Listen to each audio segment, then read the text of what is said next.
En esta cápsula voy a revisar, tratar de ser bien sucinto en la presentación y en la explicación de lo que son los patrones inflamatorios en dermatopatología. Algunas generalidades que hay que tener bien presentes y antes de discutir.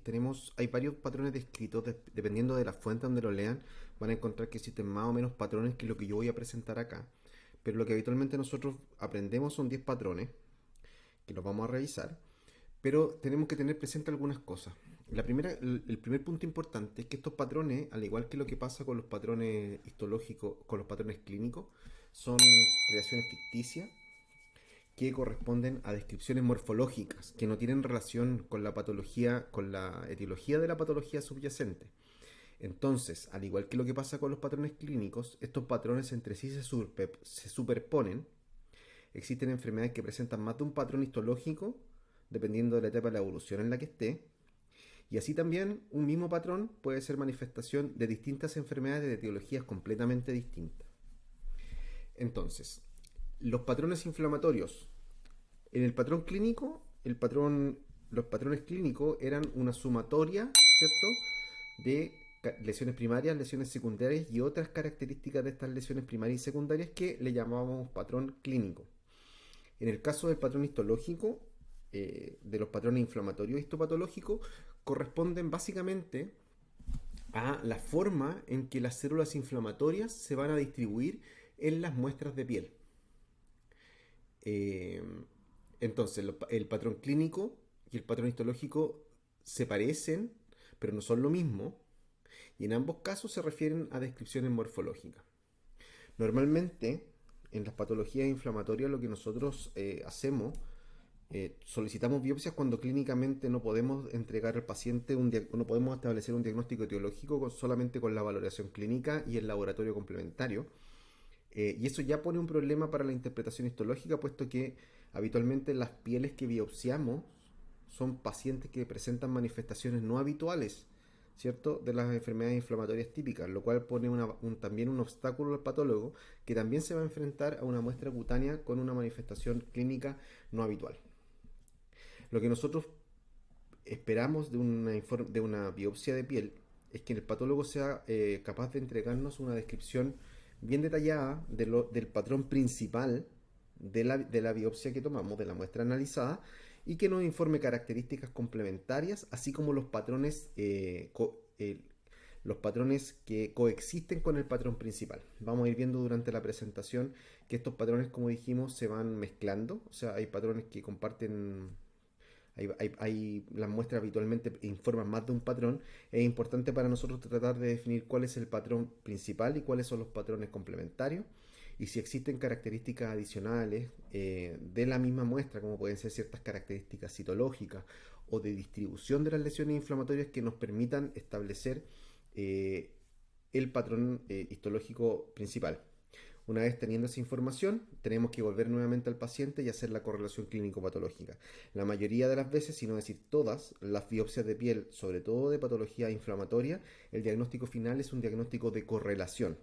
No podemos pedirle al patólogo que nos diagnostique una enfermedad viendo una biopsia. El proceso completo lo cerramos siempre nosotros los clínicos, correlacionando lo que el patólogo nos informa con lo que nosotros estamos viendo e interrogando a nuestro paciente.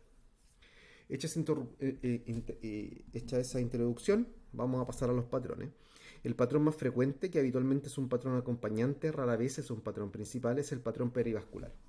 El patrón perivascular lo que dice es que existe un compromiso o una infiltración de células inflamatorias a nivel del plexo vascular superficial y muchas veces, aparte del plexo vascular superficial, también del plexo vascular profundo. Hay dos puntos importantes a tener presente con los patrones perivasculares. El primero, como dijimos, suele ser un patrón acompañante, no un patrón principal.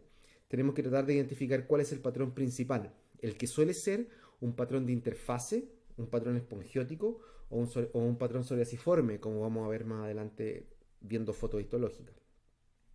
Otro punto importante en los patrones vasculares es que la información de que haya compromiso profundo es importante, puesto que existen enfermedades que clásicamente tienen este compromiso profundo. El compromiso superficial es absolutamente inespecífico. El compromiso profundo sí puede dar ciertas luces sobre el diagnóstico y con una adecuada correlación clínico-patológica puede ser información muy útil el hecho de que el patólogo informe o nosotros seamos capaces de visualizar en las muestras que existe un compromiso de células inflamatorias a nivel del plexo vascular profundo. Y aquí hay una mnemotecnia que sirve para recordar cuáles son estas enfermedades que característicamente tienen esta inflamación profunda. La mnemotecnia son las 8L y la mnemotecnia DRAX.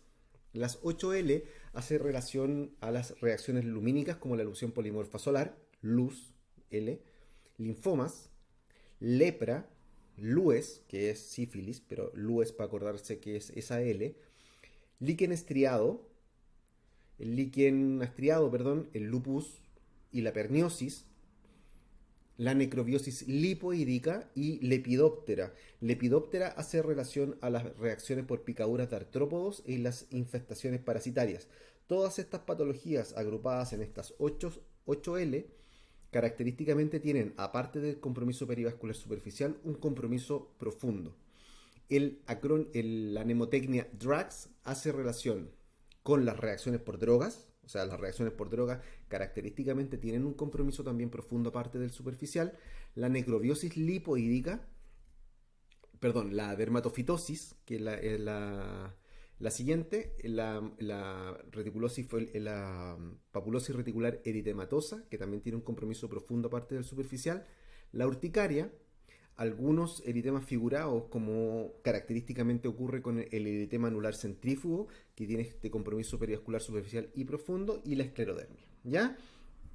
Acordarse entonces de que el patrón perivascular superficial suele ser un patrón acompañante y que la información de un compromiso profundo es importante, puesto que existen enfermedades que característicamente tienen este compromiso profundo, además del compromiso superficial. La dermatitis de interfase corresponde a un patrón inflamatorio en el cual el daño o el infiltrado inflamatorio se concentra a nivel de la unión entre la dermis y la epidermis, que se llama unión dermoepidérmica. A este nivel ocurren tres fenómenos. Ocurre infiltrado inflamatorio, degeneración de la capa basal, una degeneración vacuolar, o sea, en las células del estrato basal se forman vacuolas. Y tercero, una vez que este daño vacuolar progresa, se transforman estas células en en células apoptóticas, formando cuerpos apoptóticos. ¿Ya? Entonces, la dermatitis de interfase aglomera los fenómenos de inflamación, vacuolización y apoptosis, y existen dos variantes morfológicas principales de la dermatitis de interfase. El primero es el patrón vacuolar, donde lo que prima es la degeneración vacuolar y la necrosis por sobre el infiltrado inflamatorio. Y está la otra variante morfológica, que es la variante de liquenoide, en la cual lo que va a primar es el infiltrado inflamatorio que borra la unión dermoepidérmica por sobre la degeneración vacuolar basal y la presencia de apoptosis. ¿Ya? Entonces, dermatitis de interfase, una variante vacuolar, una variante liquenoide, y existen otras características que también están presentes en las dermatitis de interfase, que las vamos a ir viendo en las láminas y que ustedes las van a ir viendo también en la medida que vayan viendo pacientes.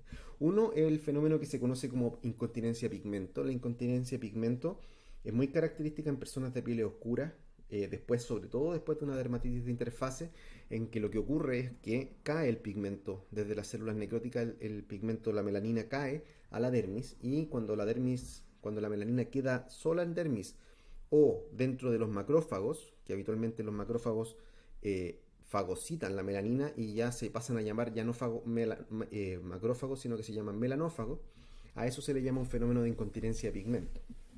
El segundo fenómeno que se ve en la dermatitis de interfase se conoce como la necrosis en satélite, que corresponde a la presencia de queratinocitos apoptóticos con linfocitos periféricos. Habitualmente un queratinocito necrótico con uno o dos linfocitos periféricos a modo de satélites. Y lo tercero son los cambios poiquilodermatosos. Las dermatitis de interfase muy crónica desarrollan algunos cambios poiquilodermatosos. Acordémonos que la poiquiloderma es una definición clínica que corresponde a la presencia de atrofia epidérmica con aumento de la vasculatura y con cambios de hipo o hiperpigmentación, habitualmente ambos. Eso, si lo traducimos en un fenómeno histológico, se va a manifestar como una dermatitis de interfase, en la cual adicionalmente existe dilatación de estructuras vasculares y atrofia del epidermis. Vamos a revisar primero una lámina de un paciente de una muestra de piel obtenida de un paciente con un lupus cutáneo en una variante bulosa. La variante bulosa del lupus cutáneo clínicamente corresponde a una de las manifestaciones de los lupus agudos. Aquí vamos a ver, vamos a revisar varias cosas. Visto con lupa esta imagen histológica, vemos que existe una presencia de un infiltrado que está abarcando los plexos perivasculares, ¿cierto? Acá tenemos una estructura vascular con un infiltrado linfocítico, que son estas células de núcleo que son solamente núcleos, o sea, núcleos muy oscuros, casi sin citoplasma o sin citoplasma. Acá tenemos un vaso sanguíneo del plexo superficial y aquí tenemos el infiltrado, esto corresponde a histiocytos. Acá tenemos un infiltrado entonces linfohistiocitario del plexo vascular superficial, o sea, dermatitis perivascular superficial, ese es el patrón, pero también tenemos un compromiso de las estructuras vasculares más profundas. Si buscamos en esta zona alguna estructura vascular, acá tenemos un endotelio.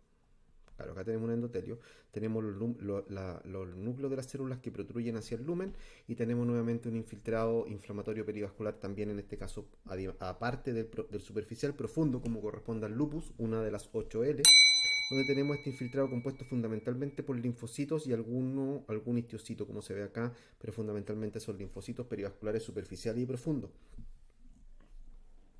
Pero no solo eso, también existe un compromiso de las estructuras anexiales, ¿cierto? Existe un compromiso perifolicular.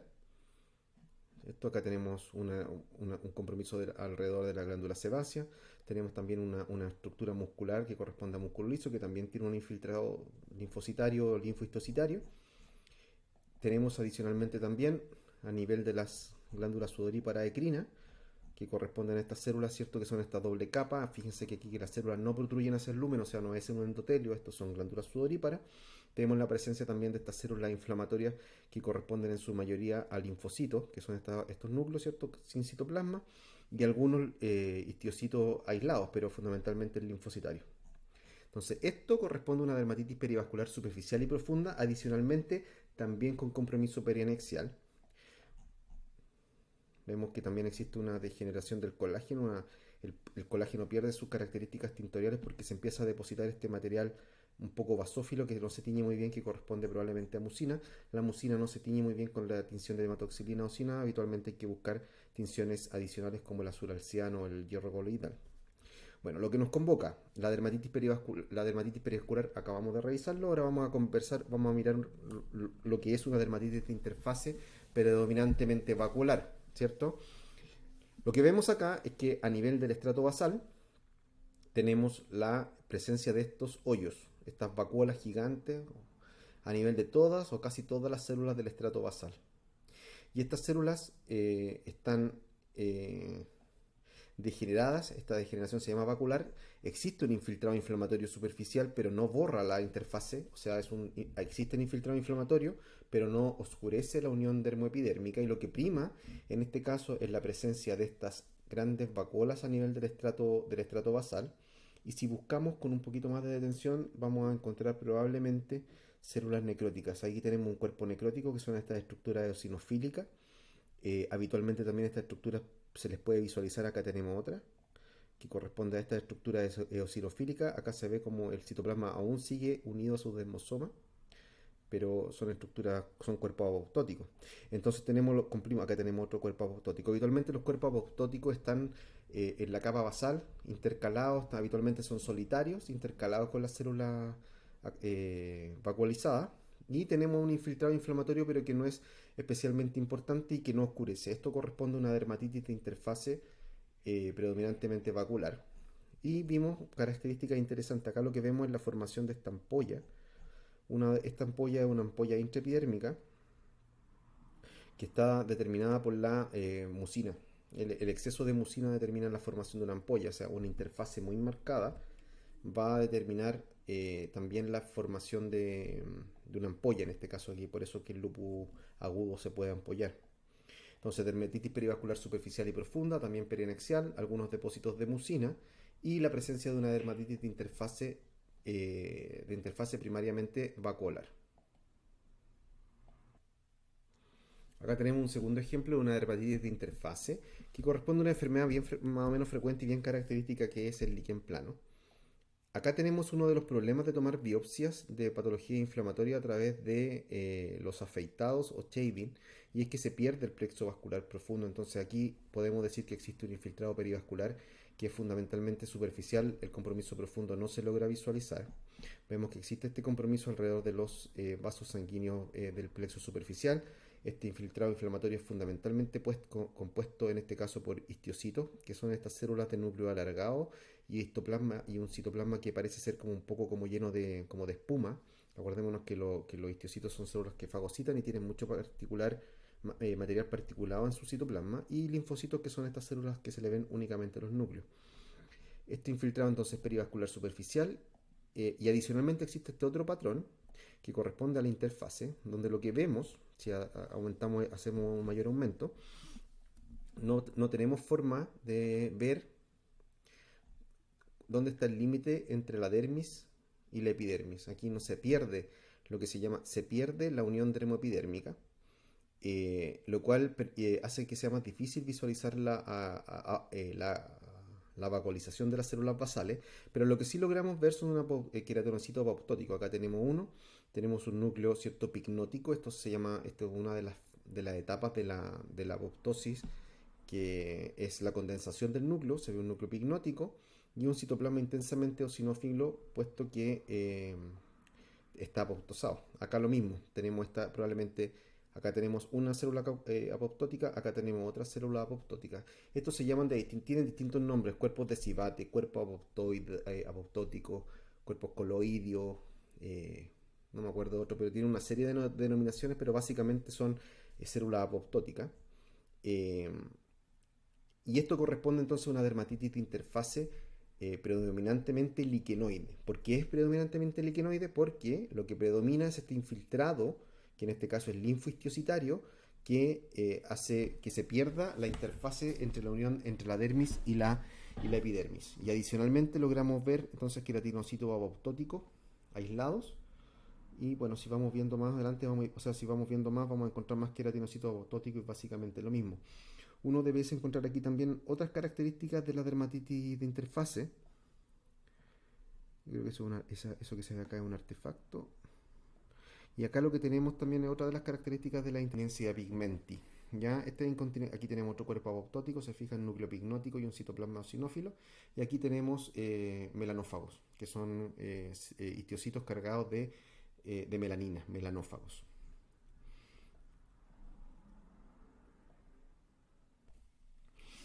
En esta lámina vemos otra imagen histológica obtenida de un paciente con otra enfermedad que se llama líquen estriado, una enfermedad habitualmente que se ve en la edad pediátrica. Y lo que vemos, con un poco aumento, vemos que tenemos un infiltrado perivascular, que en este caso es perivascular superficial, ¿cierto? Están comprometidas las estructuras vasculares superficiales.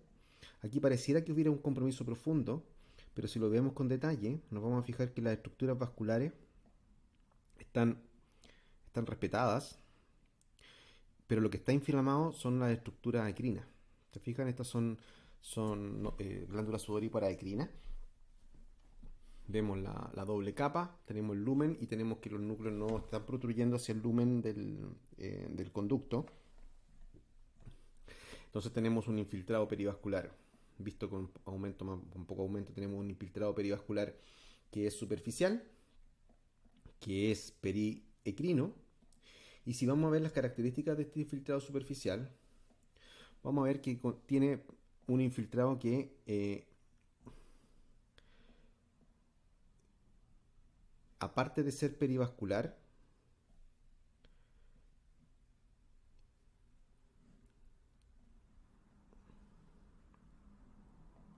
tenemos un infiltrado que aparte de ser...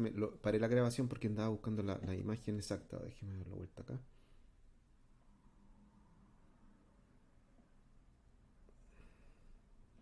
En esta zona, este infiltrado que aparte de ser perivascular, como comentaba, tiene este compromiso de la interfase dermoepidérmica. Entonces es un infiltrado también, este corresponde a una dermatitis perivascular superficial y liquenoide, con un compromiso predominantemente liquinoideo, que en algunas zonas borra la unión dermoepidérmica y está acompañado de algunos queratinocitos necróticos, como se puede ver en esta imagen que está acá.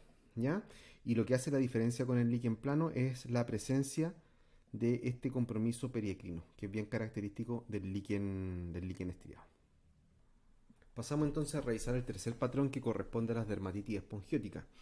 Las dermatitis espongióticas se definen por la presencia de espongiosis. Espongiosis es la presencia de edema entre las células, entre los queratinocitos, y exostosis, que es la presencia de infiltrado inflamatorio que acompaña a la espongiosis en la epidermis. ¿Ya? Entonces el primer concepto de la dermatitis espongiótica es que tienen tanto espongiosis como exocitosis. Lo segundo es que la podemos clasificar de varias formas, las dermatitis espongióticas. Las podemos clasificar según el tiempo de evolución, en agudas, subagudas y crónicas. Como vimos también en las cápsulas de manifestaciones clínicas, en las etapas agudas, lo que prima es la espongiosis propiamente tal. En la dermatitis subaguda, esto es más o menos 10 o 15 días de evolución desde un cuadro eczematoso, comienza a aparecer la paraqueratosis, que es esta presencia de un estrato córneo con una hipertrofia o una hiperplasia del estrato córneo con la presencia de núcleos, ¿cierto? Una queratosis anómala. Y en las formas crónicas, la espongiosis ya tiende a desaparecer y lo que va a primar es la presencia de acantosis. Entonces, una forma de ver la dermatitis perivascular, de la dermatitis espongiótica, es a través de su tiempo de evolución. Otra forma es según el tipo de infiltrado, o sea, según el tipo de exocitosis. La exocitosis puede ser eosinofílica, y aquí eso lo vamos a ver en ciertas enfermedades como son algunas, las mordeduras de artrópodo, por ejemplo, la enfermedad inmunobulosa, el pénfigo, el penfigoide, algunas patologías de los recién nacidos como la incontinencia pigmenti, van a presentar característicamente una exocitosis con eosinófilos, o sea, también llamada una espongiosis eosinofílica. Cuando existe un infiltrado neutrofílico, lo que pensamos son patologías infecciosas por micóticos, ¿cierto? Por hongo, pero también en ciertas enfermedades inflamatorias como la psoriasis. Y cuando lo que prima son los linfocitos acompañados de las células de Langerhans, eso habitualmente se ve en los fenómenos de dermatitis de contacto.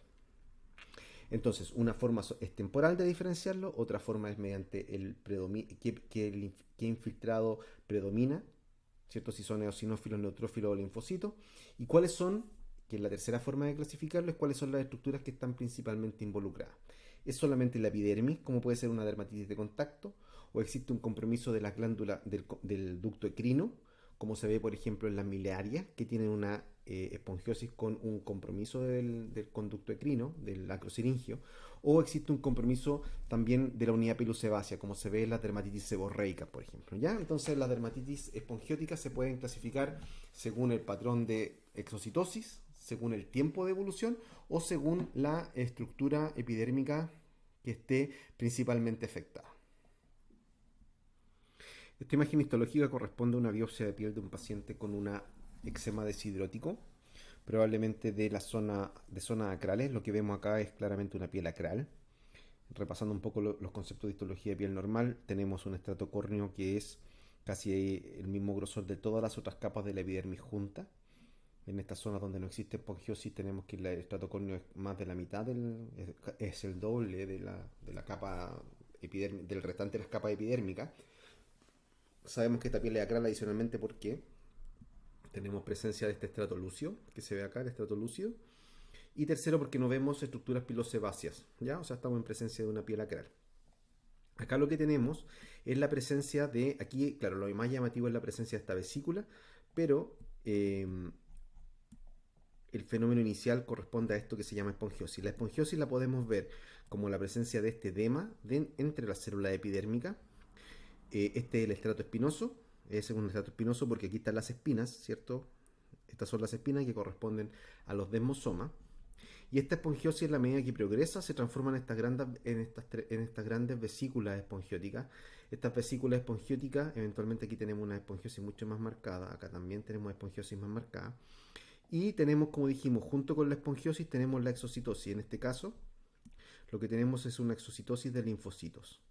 Acá tenemos un neutrófilo que se ve como un núcleo que parece una hormiga, pero lo que principalmente prima a modo de exostosis son estos linfocitos. Eh, Dentro de estas vesículas espongióticas, junto con los linfocitos y algunos histocitos que se ven, también se ven estas células de núcleo reniforme, acá tenemos otra, que corresponden a las células de Langerhans.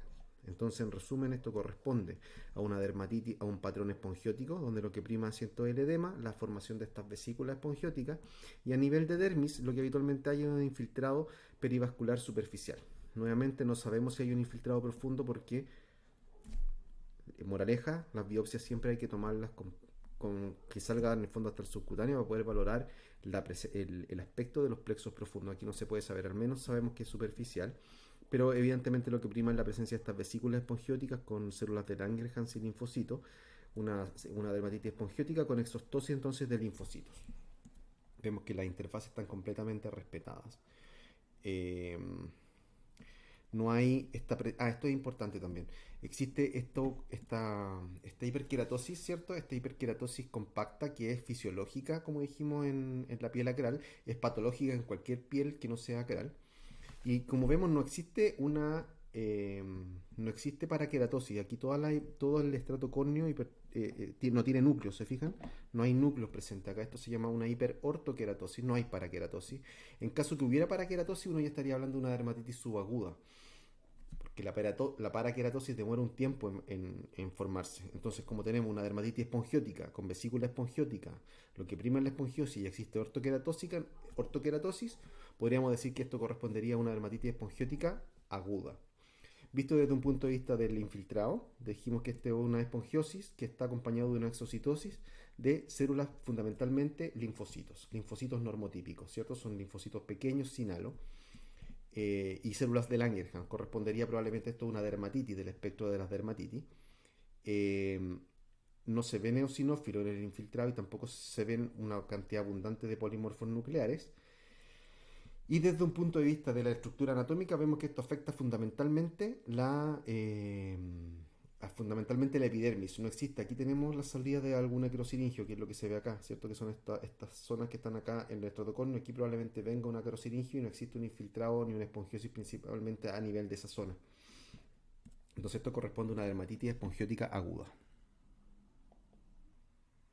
Esta imagen histológica corresponde a una biopsia de piel de un paciente con un líquen simple crónico.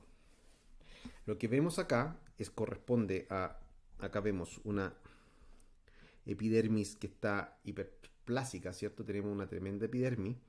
Esto no corresponde a piel acral, esto corresponde a piel no acral, pero sí tenemos este fenómeno de hiperkeratosis con formación del estrato lúcido. O sea, tenemos una acralización de la piel. Este es un fenómeno patológico que es consecuencia del rascado crónico. Lo mismo pasa con este aumento del estrato granuloso. Si se ven acá, todas estas corresponden a células del estrato granuloso que está con una hiperplasia. Todo esto es secuela del efecto del rascado crónico. Acá tenemos una dermis que prácticamente no tiene espongiosis y lo que va a primar es la acantosis, que es este engrosamiento a costa de un engrosamiento del estrato espinoso, también del estrato granuloso, pero fundamentalmente del estrato espinoso. Esto es lo típico que se ve en una dermatitis, una acantosis que corresponde a una variante crónica de un patrón espongiótico, en que la espongiosis que se solía ver y vimos en la imagen anterior es reemplazada por esta acantosis. Esto corresponde a un líquen simple crónico. Lo veremos más en detalle cuando veamos la patología. Acá lo que tenemos a nivel dérmico es un infiltrado perivascular discreto, superficial. Nuevamente a nivel profundo no sabemos si está infiltrado. Esto que se ve acá es la tintura, se le pone tinta para poder marcar el borde profundo. Y tenemos, bueno, cosa que llama la atención acá es este aumento del colágeno, que también es un fenómeno que se ve asociado a la verticalización del colágeno. Se fijan, las fibras corren verticales, las fibras del colágeno van corriendo vertical, se verticalizan, que también es secuela de un proceso de rascado crónico. Entonces tenemos una dermatitis espongiótica donde ya la espongiosis ya prácticamente desapareció. Quizás hay alguna zona acá con un poco, no hay espongiosis, en verdad, que corresponde a la etapa crónica de una dermatitis espongiótica en una patología que es muy frecuente, que es el líquen simple crónico, donde existe esta acralización de la piel, donde existe una ortokeratosis solamente, con una formación de un estrato lúcido, cosa que no es normal en una piel no acral, una intensa hiperplasia epidérmica llamada acantosis, una verticalización del colágeno y un infiltrado perivascular de tipo superficial. El siguiente patrón que vamos a revisar corresponde al patrón psoriasiforme. El patrón psoriasiforme corresponde a la presencia de acantosis. Como vimos en la imagen anterior de este patrón espongiótico, cuando se hace crónico, que la espongiosis es reemplazada por acantosis, existe también un patrón donde lo que va a primar es la presencia de este hiperplasia del estrato espinoso que se llama acantosis. Y aquí lo importante tener presente es que la hiperplasia psoriasiforme o el patrón psoriasiforme puede ser de dos tipos. Puede ser de forma regular, como se suele ver en la psoriasis, pitiriasis rubra pilar, algunas enfermedades carenciales, o irregular, como se ve en el líquen simple crónico. Entonces vamos a pasar a revisar imágenes de una dermatitis, dermatitis psoriasiforme. Acá tenemos con lupa, tenemos la biopsia de piel de un paciente con una psoriasis vulgar.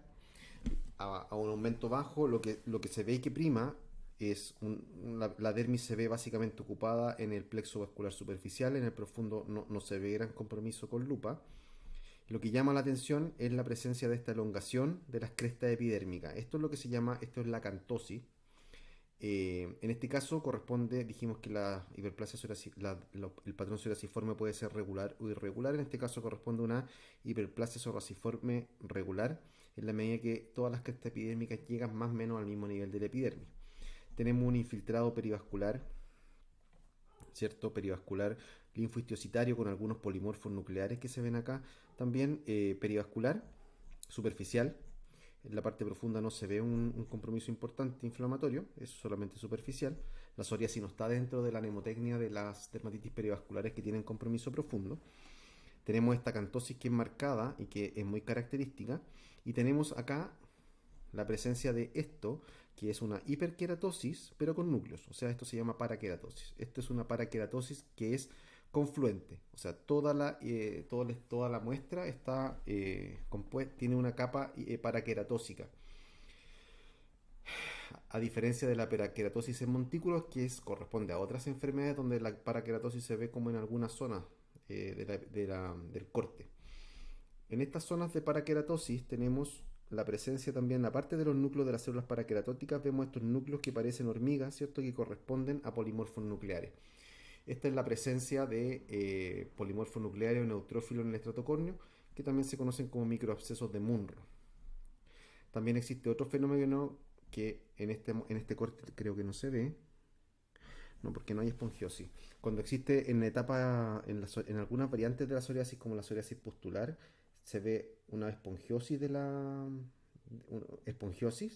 y en esa espongiosis la exocitosis está compuesta por polimorfos nucleares y eso se le llama pústula espongiforme de Koch.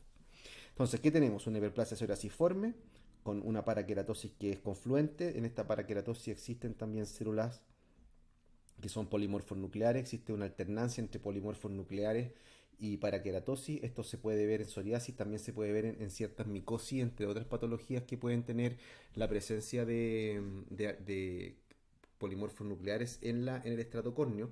Dentro de esas patologías, para que lo acuerden, lo vamos a revisar en su momento, pero aparte de la psoriasis están las tiñas, impéticos, algunas infecciones candidiásicas. La dermatitis seborreica también puede tener polimorfos nucleares en el estrato córneo y también la sífilis. Entonces, paraqueratosis, hiperplasia psoriasiforme regular, quizás un poco de espongiosis en algunas zonas. Acá tenemos un poquito de espongiosis discreta, muy discreta, y un infiltrado perivascular compuesto por linfocitos, histiocitos y algunos polimorfos nucleares perivasculares superficiales solamente. Profundo, a nivel profundo no se ve nada. Esto corresponde a una estructura pilosa, por eso es que se ve como que fuera una papila acantótica. En realidad esto no es acantosis, esto es un folículo piloso que está cortado. Aquí tenemos el material eosinofílico del tallo del pelo. Y ahí está la glándula sebácea en la cual está desembocando. Aquí tenemos también la estructura del músculo liso, del músculo erector del pelo. ¿Ya? Esto corresponde entonces a una psoriasis vulgar en un paciente que una psoriasis vulgar, a una biopsia de piel en un paciente con psoriasis vulgar. Esta imagen que vemos acá corresponde a la biopsia de piel de un paciente con un líquen simple crónico.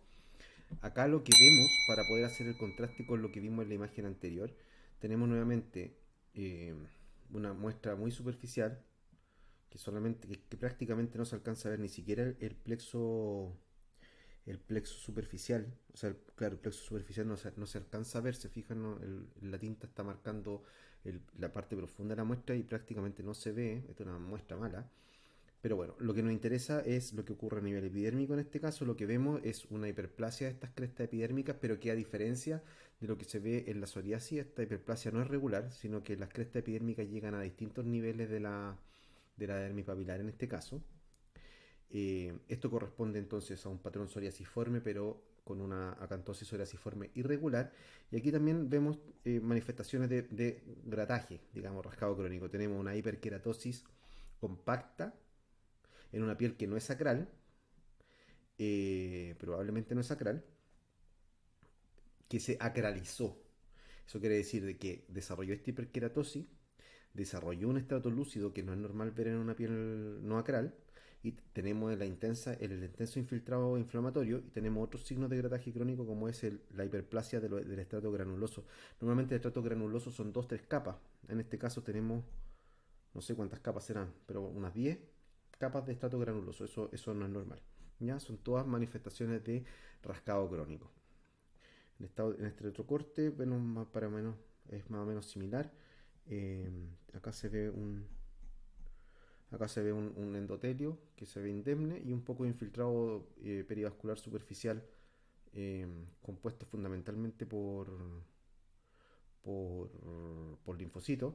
Y también se ve acá esta fibroplasia, ¿cierto? Que es este depósito de material fibroso que se verticaliza. Si ustedes se fijan acá, las fibras de colágeno van verticalizadas, que esto también es otra de las manifestaciones de rascado crónico. Esto es un líquen simple crónico, a diferencia de una psoriasis, no tiene paraqueratosis, sino que es una ortoqueratosis compacta, y a nivel de lo que nos interesa para esta presentación, tiene una hiperplasia psoriasiforme de tipo irregular.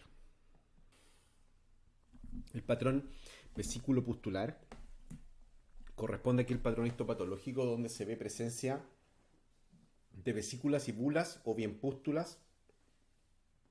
Y aquí la clasificación importante, y al igual que lo que hacíamos clínicamente, es la diferenciación entre la ubicación de esta lesión, ya sea vesículo o pústula, si es a nivel intraepidérmico o a nivel subepidérmico. Cuando las lesiones, tanto vesículas como pústulas, están a nivel intraepidérmico, el diagnóstico se va a basar en el mecanismo de la ampolla, o sea, qué es lo que generó la ampolla. En cambio, cuando la ubicación es subepidérmica, el diagnóstico se va a hacer fundamentalmente por las características del infiltrado inflamatorio. Entonces vamos a pasar a revisar estos conceptos. Vamos a tratar de focalizarnos ahora, primera parte, en las vesículas. Las vesículas pueden tener 5 orígenes cuando son de origen epidérmico. Cuando una vesícula se origina intraepidérmicamente, existen 5 alteraciones, 5 fenómenos fisiopatológicos que pueden gatillar la formación de una vesícula intraepidérmica. Una es la espongiosis, que ya la revisamos, ¿cierto? Cuando vimos la dermatitis espongiótica. La espongiosis es este edema que separa las células a los queratinocitos, que cuando es demasiado exagerada o demasiado intensa forma vesícula. Esa es una de las es una de los mecanismos de formación de vesículas intraepidérmicas. El segundo mecanismo es la acantólisis. La acantólisis es la pérdida de los dermosomas. Cuando los queratinocitos pierden los dermosomas, la célula pierde su forma poliédrica y pasa a ser redonda y se forma una ampolla producto de que las células epidérmicas se despegan una de otra. El tercer mecanismo de formación de ampolla intraepidérmica corresponde a la degeneración balonizante, que es lo que se ve en enfermedades infecciosas, particularmente el herpes, todas las variantes de infección herpética, en que se produce una degeneración nuclear, formación de células multinucleares epidérmicas y edema. Se ve un edema citoplasmático, entonces la célula adquiere, vamos a ver la foto, un citoplasma más pálido, multinucleado, y es tanto el edema intracelular que finalmente estas células revientan, se forman estas ampollas por este mecanismo. Y los otros dos mecanismos de formación de ampolla intraepidérmica es por una dermatitis de interfase exagerada, como por ejemplo ocurre, y lo vimos en la foto al principio de la cápsula, en los pacientes que tienen lupus cutáneo hiperagudo o agudo, pero ampollar. Esa ampolla se produce por una dermatitis de interfase muy intensa, Y la otra, y la que es la quinta forma de vesiculación intraepidérmica, es a través de un edema. O sea, en pacientes, por ejemplo, que tengan edema de origen renal o, no sé, un síndrome nefrótico, por ejemplo, y que tienen edema, cuando el edema térmico es muy intenso, también va a trasudar hacia la epidermis y eso va a poder formar una ampolla intraepidérmica. Entonces son cinco los mecanismos y como dijimos, en los orígenes intraepidérmicos, la causa, la etiología, la vamos a establecer basándonos en descubrir el mecanismo formador de esta ampolla o vesícula intraepidérmica. En el caso de las vesículas o bulas subepidérmicas, existen varios también mecanismos que pueden producir esta ampolla.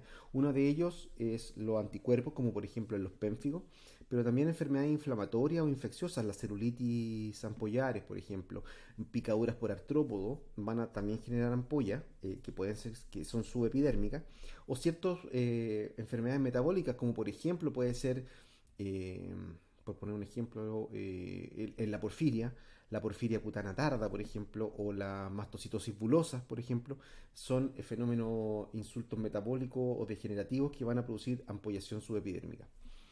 En el caso, a diferencia, cuando se produce una ampolla intraepidérmica, la causa la vamos a establecer tratando de dilucidar el mecanismo de formación de ampolla. Cuando la ampolla es subepidérmica, la causa, la etiología, la vamos a dilucidar ayudándonos mucho del tipo de infiltrado inflamatorio. Entonces, cuando en una ampolla subepidérmica lo que prima son esos, voy a darle algunos ejemplos. Cuando en una ampolla subepidérmica prima el eosinófilo, uno piensa en pemfigoide, por ejemplo. Si lo que prima es un neutrófilo, entonces uno piensa en una dermatosis IgA o piensa, por ejemplo, en una dermatitis herpetiforme.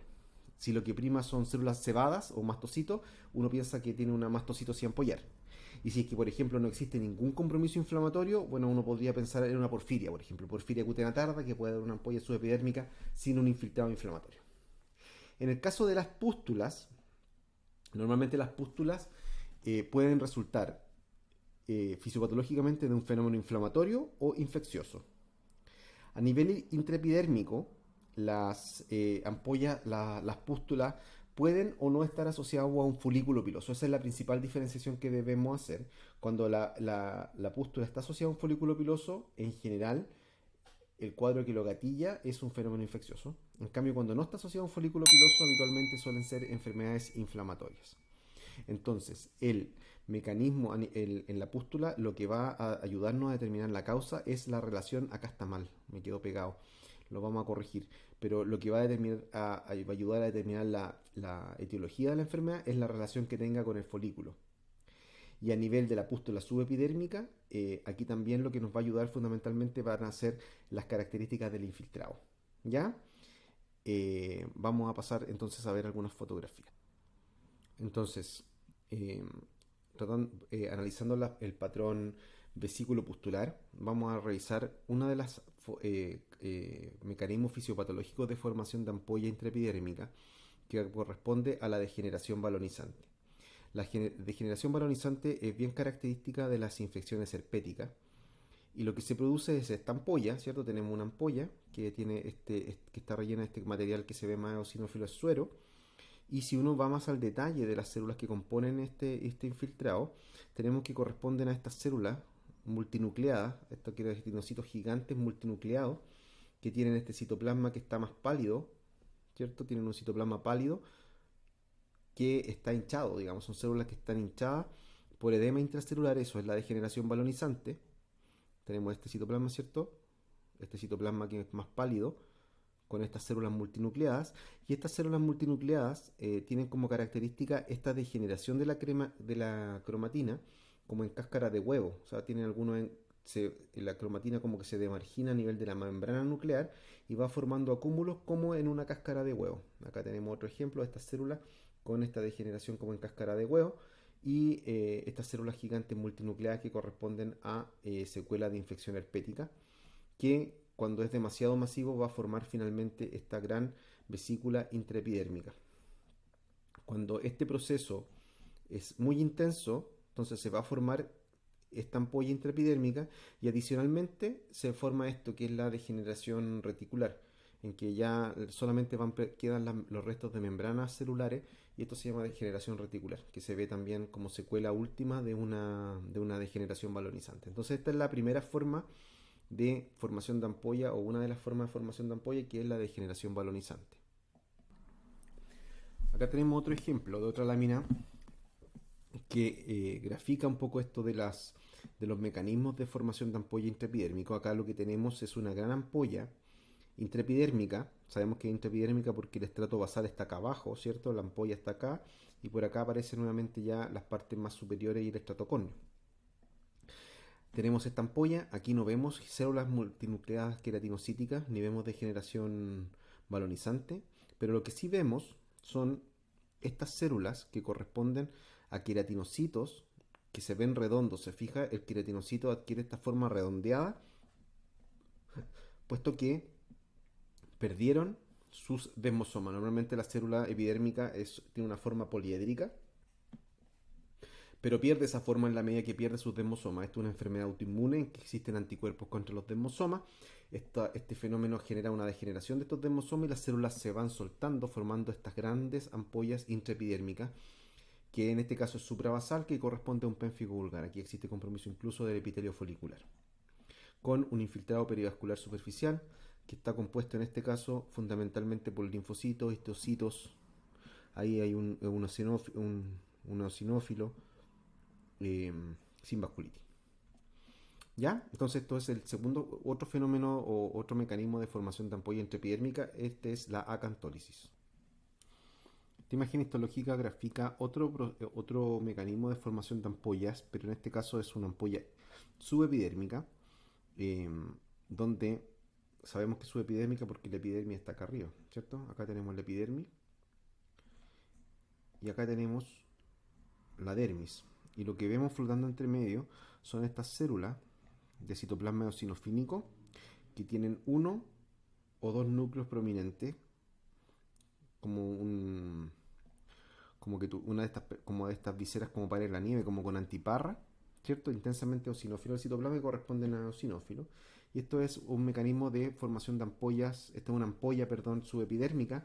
Dijimos que en la ampolla intraepidérmica lo que importaba era el mecanismo. Entonces ahí tenemos que diferenciar si es acantólisis, si es que es degeneración balonizante, si tenemos espongiosis, si es que una dermatitis de interfase exacerbada, o es un edema dérmico importante.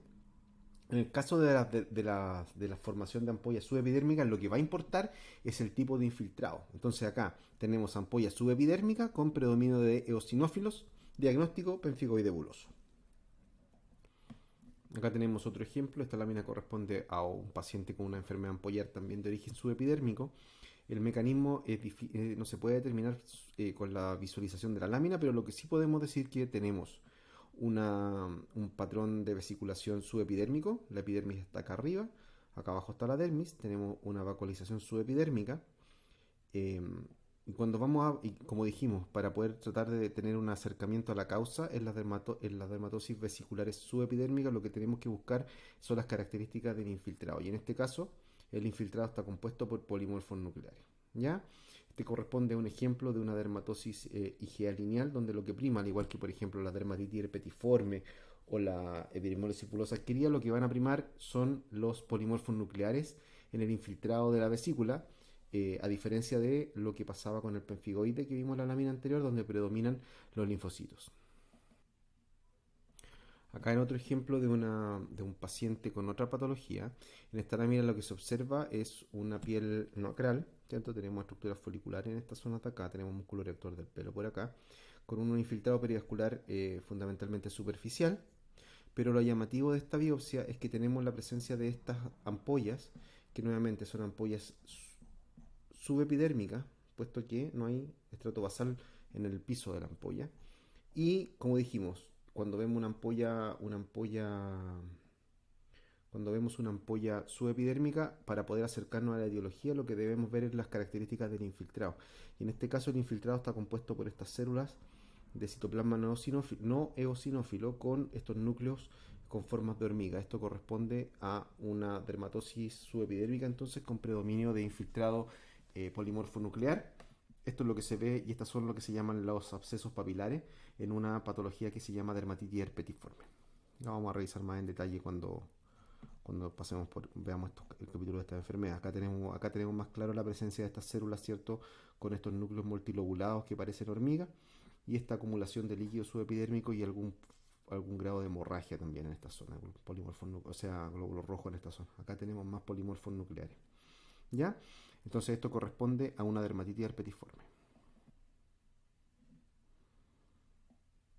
En esta imagen buscamos graficar otra enfermedad ampollar subepidérmica, pero en este caso vemos la ampolla, ¿cierto? Vemos que el piso de esta ampolla está constituido por dermis, entonces esta es una ampolla que es subepidérmica. Tenemos todo este material como degenerado, ¿cierto? De un tono como medio plomo, medio elastolítico se llama, esto es elastólisis. Eh, Acá, bueno, voy a salir un poquito del tema para mostrarle algo. Esto es la estólisis, que es el fenómeno degenerativo en la dermis reticular de las fibras elásticas, producto de la fotoexposición crónica. Y esta elastólisis tiene lo que se llama también, que es importante que lo incorporen en su vocabulario, que es la zona de Grenz, que se ve este infiltrado, ¿cierto? Que puede ser o infiltrado o degeneración, en este caso de fibra elástica, pero hay una zona de la dermis reticular que está respetada. Aquí ya se anuncia una ampolla, pero la vamos a ver mejor en el otro corte. Quería solamente mostrarles lo que es la elastólisis y lo que es la zona de Grenz, que se ve en varias enfermedades, lo clásico en el granuloma facial, pero existen varias otras enfermedades que tienen zona de Grenz. Y aquí, bueno, en este corte lo que vemos entonces es esta gran ampolla subepidérmica. Y bueno, vimos ampolla subepidérmica, entonces lo que vamos a ver es las características del infiltrado inflamatorio. Pero aquí nos encontramos que en realidad no tenemos infiltrado inflamatorio importante, no hay un infiltrado inflamatorio. Y lo que sí se ven son estos cuerpos, ¿cierto? Este cuerpo que parece ser como de un colágeno, un material eosinófilo. Estos se llaman cuerpos en oruga. Traten de imaginarse que esto es una oruga, una cuncuna, ¿cierto? Que esto es colágeno tipo 4 degenerado. No hay una gran inflamación, es un pausa inflamatoria, no hay una inflamación importante. Entonces tenemos una ampolla subepidérmica sin inflamación en un paciente que tiene estos cuerpos de oruga que corresponden, ¿cierto?, a colágeno tipo 4 degenerado. Diagnóstico: una porfiria cutánea tarda.